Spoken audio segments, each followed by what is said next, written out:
গরম গরম মুচমুচে এই টিকিয়া কাবাব খেতে বেশ ভালো লাগে। আর এই কাবাবটি বানানো খুব সহজ, ঝটপট করে ঝামেলাবিহীনভাবে এই কাবাবটি বানিয়ে নেওয়া যায়।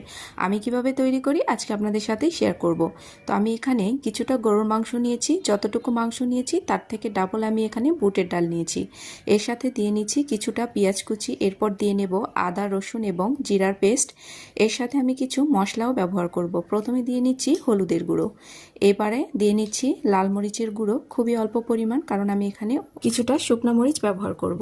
এরপর দিয়ে নিচ্ছি স্বাদমতো লবণ, দিয়ে নিচ্ছি আস্ত জিরে সামান্য একটু। এরপর এর সাথে দিয়ে নিচ্ছি হাফ চা চামচ পরিমাণ ধনিয়া গুঁড়ো। এরপর কিছু গোটা গরম মশলা দিয়ে নেব। প্রথমে নিয়ে নিচ্ছি কাবাব চিনি 5-6টির মতো, দুটো বড় এলাচ আমি মাঝখান থেকে ছিঁড়ে নিয়েছি, 5-6টির মতো সাদা এলাচ।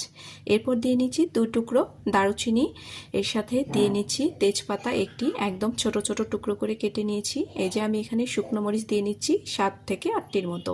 তো সবগুলো মশলা দেওয়া হয়ে গেছে, এগুলোকে সেদ্ধ করে আমি পাটায় বেটে একদম স্মুথ করে বানিয়ে নিয়েছি। তো এর মধ্যে একটা ডিম দিয়ে আর কিছুটা কাঁচা পেঁয়াজ দিয়ে মাখিয়ে নিয়ে এখন এই কাবাবগুলোকে বানিয়ে নিতে হবে। তো সবগুলো কাবাবকে একসাথে বানিয়ে নেব। যদি আপনারা এগুলোকে ফ্রিজে সংরক্ষণ করতে চান, এই অবস্থায় ডিপ ফ্রিজের মধ্যে রেখে দিয়ে একটু শক্ত হলে এগুলো পলিব্যাগের মধ্যে ভরে রেখে দিলে পুরো 1 মাস ধরে সংরক্ষণ করে রেখে খাওয়া যাবে।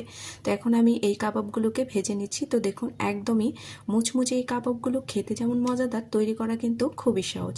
তো আজকের এই রেসিপিটি যদি ভালো লেগে থাকে অবশ্যই বেশি বেশি শেয়ার করে দিয়ে যেতে ভুলবেন না। এই পর্যন্তই, সবাই ভালো থাকবেন। আবারও দেখা হবে নতুন কোনো সহজ রেসিপিতে।